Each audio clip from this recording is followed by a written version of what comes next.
Susie.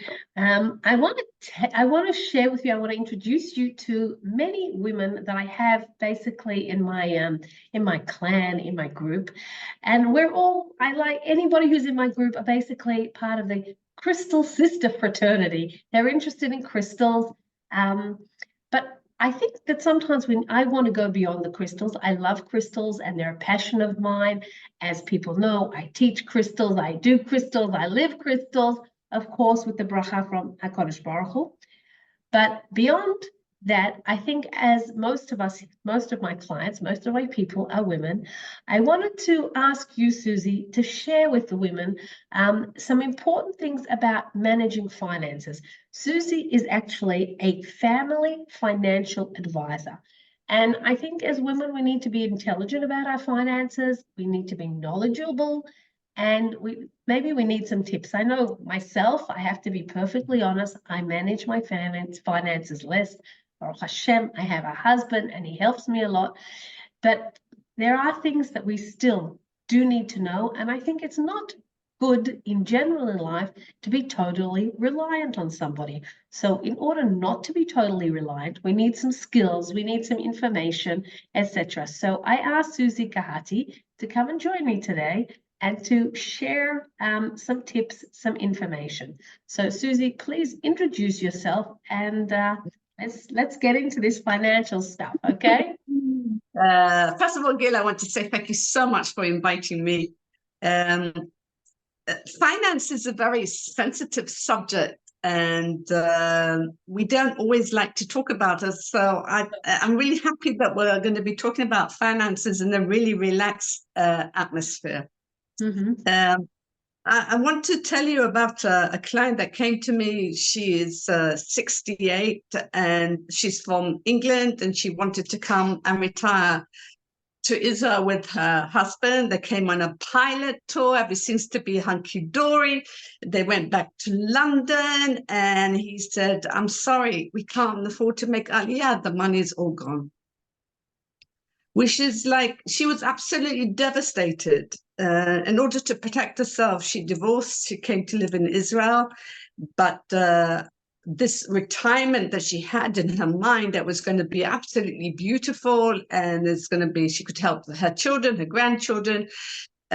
She's now coming to me for how am I going to survive with the money that I've got. Wow. Now, she had, one second, Suzy. She had no idea that the money had withered away? Okay, so you were talking to just now that you have a husband and you rely on his husband. Now, let's say that we're in a partnership, okay? That the women, especially like from 45 plus, the women traditionally look after the household and the men traditionally look after the insurances, the car, the builders, the savings. There's a partnership. But if you had to go away, Gila, I know that you're going to go away, right? I know that you're going to go away. You're going to go away for a couple of weeks. You are going to come back to a house where it's going to be not like you do it, but the house is going to be standing, the washing's going to be done. There will be food, hopefully, on the table when you come home. So we do expect our husbands or our partners to be able to manage without us, okay? And it should be exactly the same way when if something happened to them, that we would be able to manage. Now, I don't expect you that every financial decision or every time he pays for the insurance guy, that he's going to sit down with you and say, but at least once a year, you need to sit down, review the finances and see what's happening. And this is something that women neglect because they say, I don't understand, I don't understand, I don't understand. And you do understand because it's not science rocket. It's not science, rocket science anymore. It's very simple to understand. Now, the woman that I'm talking to you about, if this happened 20 years ago, I would say that's quite understandable that she didn't understand. However, today, everything can be retrieved on the internet. All financial documents, bank statements, credit card statements, your pension, your kronot ishtalmut, savings schemes, bank, investment everything is now available online. So there is no reason why not. Okay. Sometimes women say, I don't understand numbers. It's got nothing to do with numbers. I mean, you know how to do a shopping list. You know how to make Shabbat.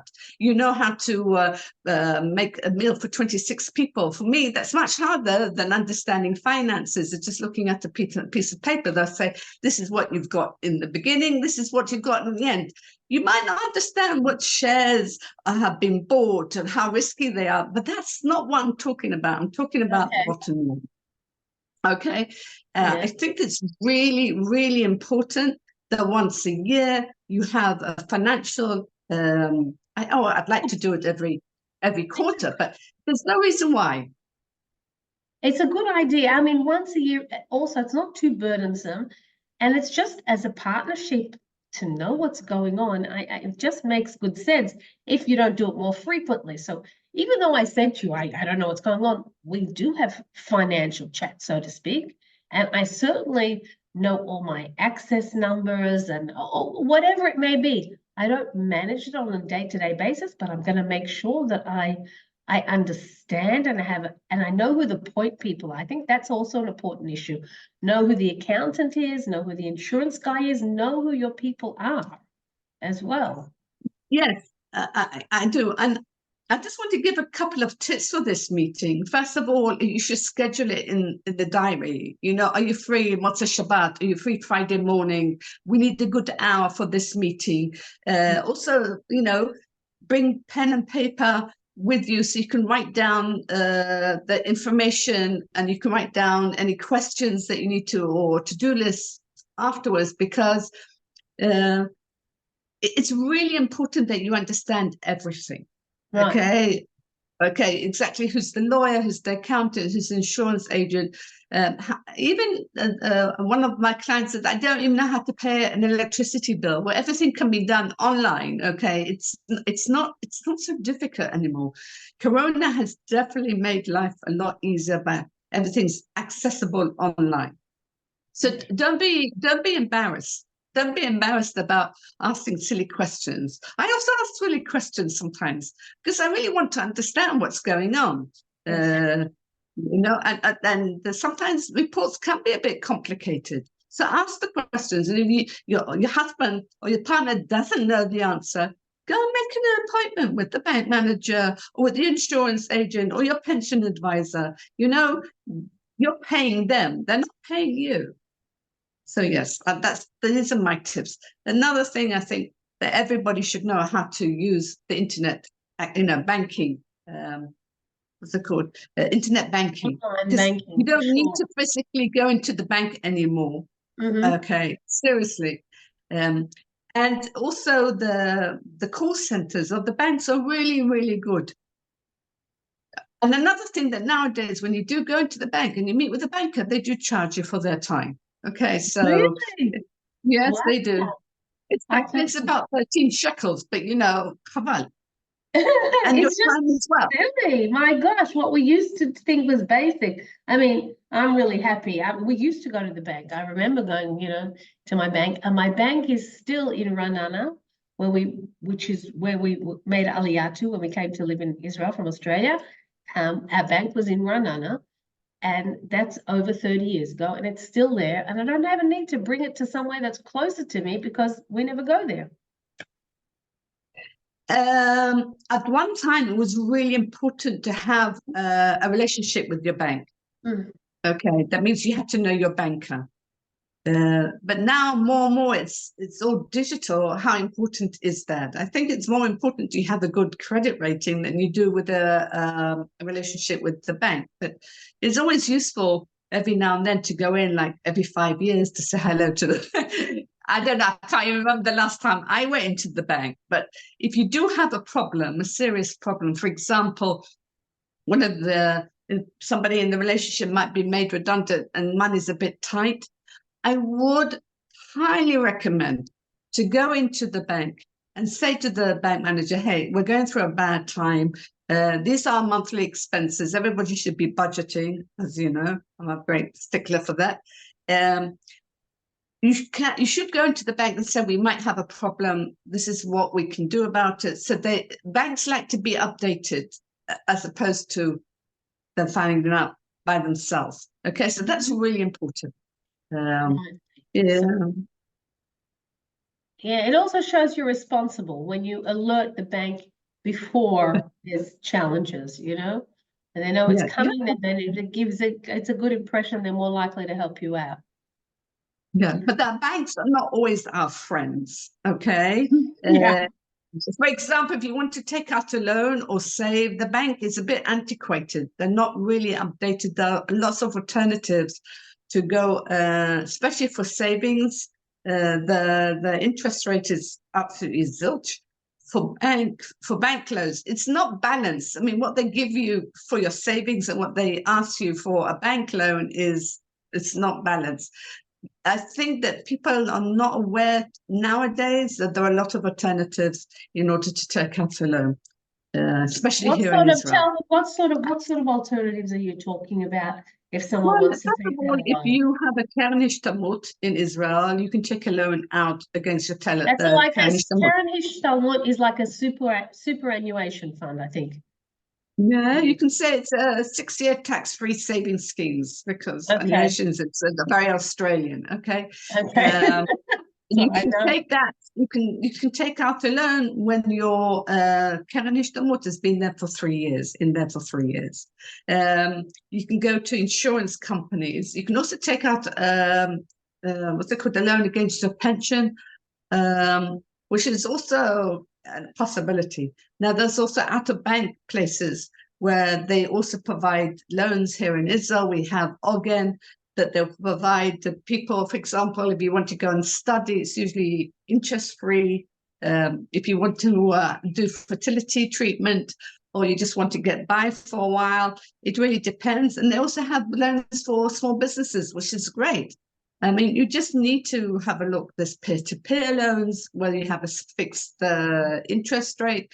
I would definitely, the bank isn't, I don't know. I'm a bit of a fuddy-duddy. I remember the bank was the best place to go. You went there for everything, but Yeah, it's it's not not. anymore. It's not anymore. So I Search think that around if you need a loan for something. So search for it. I know that women, especially in a time of stress, are more likely to rely on men for financial advice. Um, I read something. You should only take advice from people who are successful in the advice that they are giving. Okay, that means Makes sense. just because they're a male doesn't mean they're going to give excellent advice. And unfortunately, women at a certain age will they rely more on advice that they get from men than taking initiative themselves. But what's really interesting, Gila, what's really interesting is that we have found that the moment a woman takes over or takes charge of her finances, they normally do much better than men. Okay. Why? Because women aren't wheelers and dealers. They're not looking worse. And we're normally more thorough than men in their research. I'll give you an example. If you're sitting around in a meeting and somebody will ask a question and a man will answer it and he doesn't know the answer, he'll do something called mannerling. He will waffle a lot and he won't actually give the answer. A woman will never do that. She will only give an answer when she knows she's got the answer to the question. So there's a big I have difference. to So disagree, out Susie. there, There are we women that have that manly bit to them, and they'll do the waffle and never not give an answer. They'll give you an answer, no, like the men do, because they have to know and they have to give an answer. So there are women with that masculine, but it is a masculine type fun. G. It could Sorry, be. men. If there are any I men will here, I apologize. apologize. Yes, I'll apologize if I generalization, but what I wanted to do was make a point that I agree. women that Yeah. take charge of their finances do much better than men. It's interesting Another you thing that say that. I had friends of ours, they were whatever managing somehow, like struggling along. And at some stage, the woman said, you know what, I'm swapping with you, or not swapping, or whatever. I'm taking over the finances. And she started to manage the finances in the house. And as you said, it flowed a lot better. They managed a lot better once she took over. Just because somebody's a male, it doesn't mean that they're more capable in that area. But you know what's very interesting? And I had a conversation with my daughter, who Ella is up 32, that we're not educated in schools or university about handling finances. But what is very interesting is that men seem to self-educate themselves much better than women. Okay. So I don't think that's an excuse so much. I think there's so much information nowadays available on the internet that we can self-educate. I'd like to bring another point I found in my 17 years as a seasoned family financial advisor, that women were more likely to sign on a piece of paper that they have no idea what they're signing on than men. I beseech you, women, we have two eyes, we went to school, please read what you're signing, okay? A lot of women have got themselves into a lot of deep water just because they signed a piece of paper they had no idea. I trusted him. He's my, no, we don't trust anybody. We trust ourselves, okay? That's really important. Yeah. And another thing that I don't see that it's more so relevant nowadays, learn how to use a computer. Learn how to use it. You need to be familiar how to use a computer, because everything nowadays is available online. I tell you something, I always say to people, if I got divorced today, I would get a much better divorce settlement because everything's available online. Wow. Wow. It's so true. And sometimes I actually met somebody, a networking meeting that I went to, and she actually, I'm glad I remember that now. She gives older people lessons on how to use the computer, how to use their smartphones, whatever. There are resources available to people who don't have that skill. And it's okay. I don't know, I didn't have it in school. I mean, obviously I've learned it since, but there are people that aren't familiar with this, haven't used it. And as you say, you can't, it's the world today, you can't manage without being computer literate. And you can't even travel today if you're not computer literate. You go to the airports and it's like online check-in and all sorts of things. And sometimes I think to myself, what do older people do? How are they supposed to manage? They're stuck. I sometimes see it in the Kopatrolim, in the clinic, medical clinics, or in the post office. They say you've got to make an appointment. Yeah, it's a bit challenging. I do agree with you, but even if you don't know how to do it, write in Google, I need to make an appointment at the post. Do I need to make an appointment at the post office? And Google will tell you yes and no. It's unbelievable. yeah, no, it is. I tell you something, I rely so much on ChatGPT now and the AI or Google. Well, the artificial intelligence is incredible what's out there today. Yes, I know it is. And everything's at your fingertips. I always laugh at my kids and I say, when we had to do a project at school about a country, we had to write after the embassy and we used to get brochures, right? We did. To get stuff. Yeah, it was so much more difficult than it is today. And managing finances is so much easier today than it was, 30 years ago. It really, really is. Yes. So we have to take control. So we have to have our annual meeting, and I think it's really important never to sign something that you don't read yourself. And sometimes it's very easy to just say, I trust him or whatever, or I understand. And it's not, God forbid, that you don't trust somebody. It's like, I trust myself and I'm intelligent and I can actually read. And sometimes I'm going to pick up something that somebody else hasn't picked up with all the best of intentions. I think the last thing that I would really like to talk about, and it's very, very important.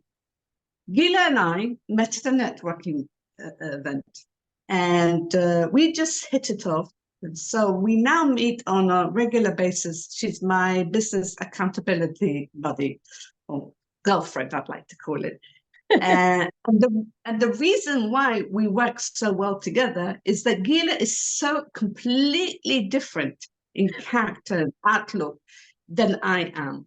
So we truly complement each other. Now, in a partnership, you might have a complete opposite. Now, you can clash financially or you can work together. I always like to talk about the story of an entrepreneur met this gorgeous woman at a conference. Now, the entrepreneur was staying in the hotel where the conference was being held. And the woman, who's more calculated with the money, she went and did the research and she found a great deal with the hotel directly across the road. Okay. But chemically, they really sort of like bonded and they started going out. And she just adored him. He would shower her with gorgeous presents, take her on lovely holidays. And he was just he was amazed by her, how she always found the best deal and how she got the best deal, the best hotel, the best restaurant. She just knew, and they worked beautifully together. So one day they decided to get married.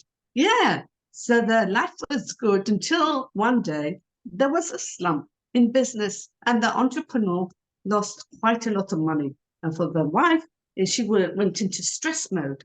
We've lost money. How are we going to manage? How are we going to manage? And the crunch came when he came home with a new designer suit. And she went ballistic. How can you buy so much money, spend so much money on a suit? We don't have money. What are you going to do? What's going to be next week, next month, next year? What are we going to do? He said, I've had enough. I've had enough of you nagging and you're so frugal and miserly and you watch every single penny. Now, first of all, as we saw at the beginning, the relationship worked. Okay. But now what happened in the clash? The clash was that they didn't have financial meetings. And they didn't know how to work together. Like the entrepreneur wasn't worried that there was going to be an up and down in the financial world, because that's what happens when we have a business. We've seen in Israel, we had Corona, and then we've got the war. Unfortunately, I had all the hostages and soldiers come home safely. We have the ups and downs, right? But somebody who's working on a salaried job, yeah, it's really important for the stability. Now, if they only sat down on a regular basis, went through the finances, understood each other's financial personality, they would be able to weather the bad stages or any financial wave, as I call it. So again, the importance of sitting down and talking about finances is really important. I had a client once, they got quite a lot of money, and the husband really wanted to sit with his wife and talk about what they want to do with the finances. And she said, no, leave me alone. You can do what you like. You can do what you like. It's fine. I trust you. And he said that put him under so much stress. But we talk about everything else, he said. We talk about where we want to live, what we're going to go on holiday, what we should do with the kids, who should we invite for Shabbat. And all of a sudden, I have these really important decisions and I can't talk about it with my wife. And she's not only the exception of the rule. I went to a conference, a financial conference, and just out of curiosity, I started asking the kids, not the kids, the women, do they speak to their husband about money? And some of them actually said, I don't know how much my husband earns, right? Again, the moment we get into a partnership, we're in a partnership. Absolutely. We are allowed to ask questions about money. We are. And if we aren't, then that's a question too, if there's a problem asking the questions. Yeah, I am a certified mediator as well, because I feel that sometimes I need to have some skills in helping couples, speak on the same wavelengths or sort out the problems, because you have to understand, Gila, that sometimes couples come to me and money is the problem. We don't know how to budget. We don't know how to handle our money. We need to know how to work together. And sometimes money is a symptom of a problem. So it's very, very, I have to define right at the beginning, what is the problem? Right. Right, that's important. That's really important. Susie, this has Yes, been amazing. I think we've had thank some you. excellent tips, direction, and also like a boost in our confidence that we are able to do it, you know? And I think that's very important for us to know we are capable, we can manage it. And I'm sure among the people that are going to listen to like crazy, of course I know every shekel or every dollar or every pound that comes in my account and out of my account. I know about.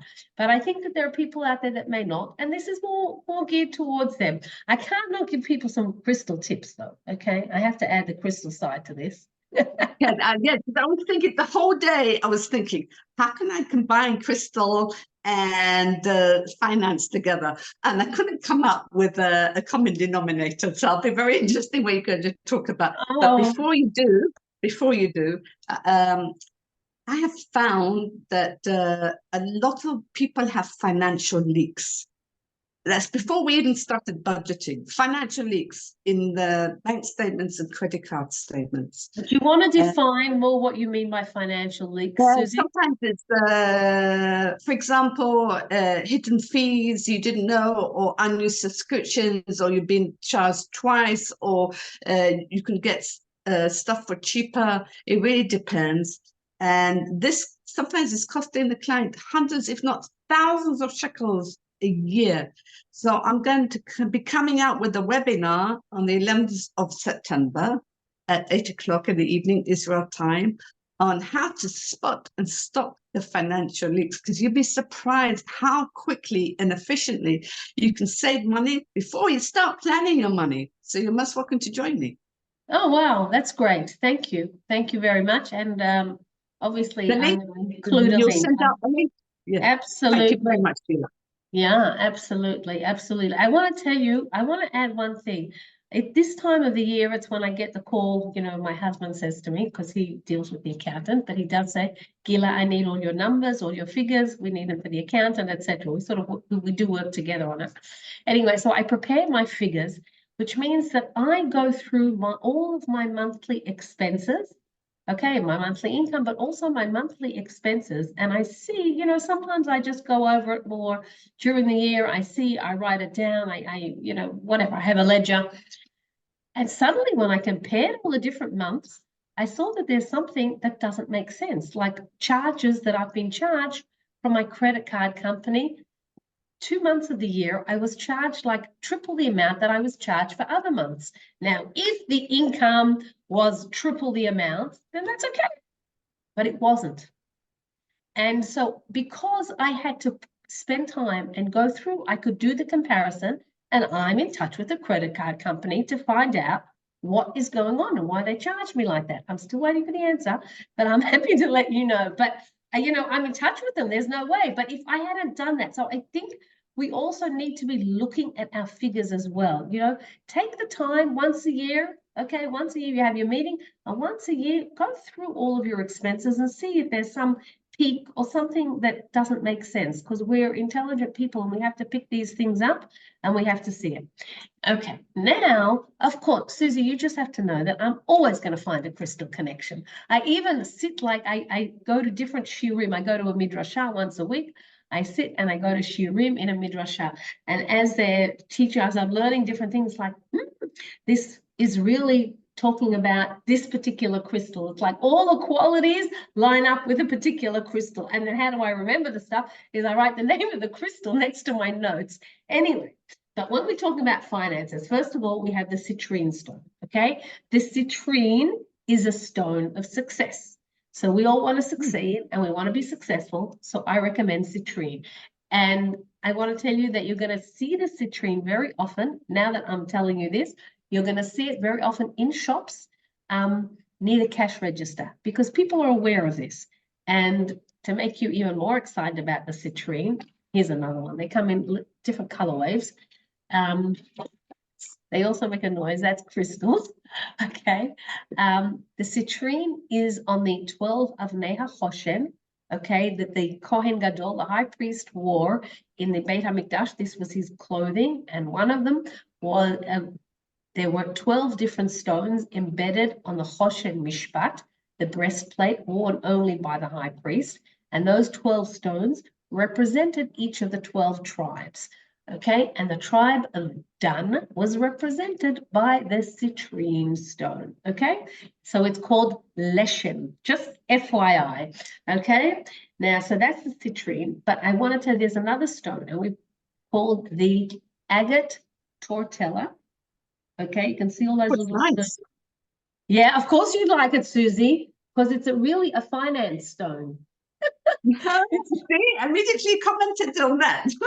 Oh, that is so cool. That is so cool. I always get such a buzz when people really relate to their stone. What other stone would you expect Susie to connect to? Okay. I mean, I'm sure plenty of other ones, but it's interesting. So this stone, okay, agate tortella, also enhances our finances. So the citrine together with the agate tortella is a great combination. Okay. So I've connected the dots, Susie. Now you know even which stones you could have. As Okay, well. next time I visit you, I'm going to buy some because I know the what's it called, the energy, the energy that these stones have, and I think that Unbelievable. Thank really, it's unbelievable. I had somebody by me today talk about energy of stones, and she chose all these stones. And apart from all the whatever it was that we discussed, and I said to her, "Tell me something. Do you have mold in your house?" She's like, "Yes." How do you know? It's like from the crystals. I mean, how would I know? I've never been to her home. And I knew that she had mold in her house from the crystal. So many things that we learned. Anyway, okay, so wrapping up. So Susie's got a webinar taking place on the 11th of September at 11th of 8 o'clock in the September. evening Okay, that's in Israel time. Okay, so I'll attach a flyer and send a link for people to sign up. You know, you heard Suzy, she's got lots of good tips, lots of important information, understanding, down to earth, which maybe some of us are less down to earth. So, well, crystal people, we're on the energy side of things, you know?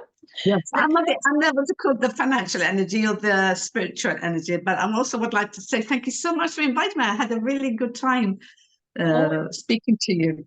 Terrific. Thank you very much. All the best. Bye-bye. Bye.